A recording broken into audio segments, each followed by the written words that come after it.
نصيحة مني لوجه الله.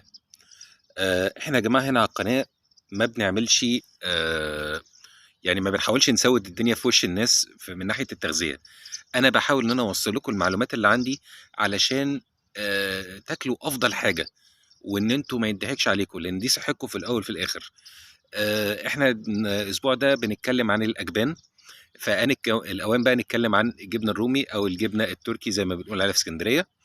الجبنه التركي يا جماعه نصيحه كده يا جماعه، ما تاخدوهاش اللي هي متكسره.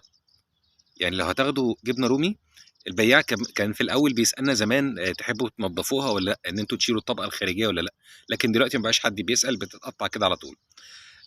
في ناس بتروح تاخد الجبنه المبشوره، الجبنه الرومي المبشوره او المتكسره زي ما بنقول عليها، عشان تدخلها في المكرونه والسلطه والكلام ده كله. بس نصيحه بقى كده مني، ما تحاولوش ان انتوا تعملوا كده، لان في ناس، مش هنقول كل الناس، هنقول في ناس ما عندهاش ضمير.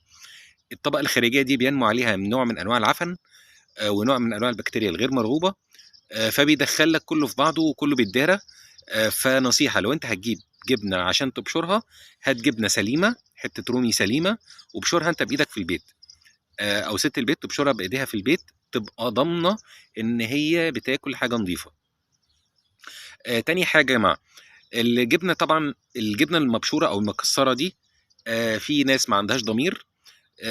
بعض السوبر ماركتات بتروح عاملاها مش، بياخد طبعا الطبقه الخارجيه اللي هي الكسر والكلام ده كله، واللي هي بيبقى عليها عفن، ويروح جايب لها حاجه من كيماويه، حاجه اسمها من هبقى اكتب لكم اسمها كده عشان مش متذكرها دلوقتي.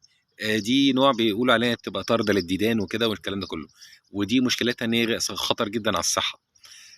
لو احنا عايزين نتكلم في موضوع ازاي نعمل مش في البيت، بكتبوا لي تحت في الكومنتات، وممكن نعمله مع بعض كده في يوم. المفروض المش يا جماعه بيتعمل من الجبنه القريش، وبيجاب حاجه من عند العطار اسمها عرق حلاوه. عرق الحلاوه ده هو اللي بيطرد الديدان، ما بيخليش المش يعمل ديدان. اتمنى يا جماعه ان الناس تنتبه من اللي احنا بنقوله. بعد اذنكم ما تمشوش ورا الناس اللي بتديكم معلومات غلط، واشوفكم دايما على خير، ومع السلامه.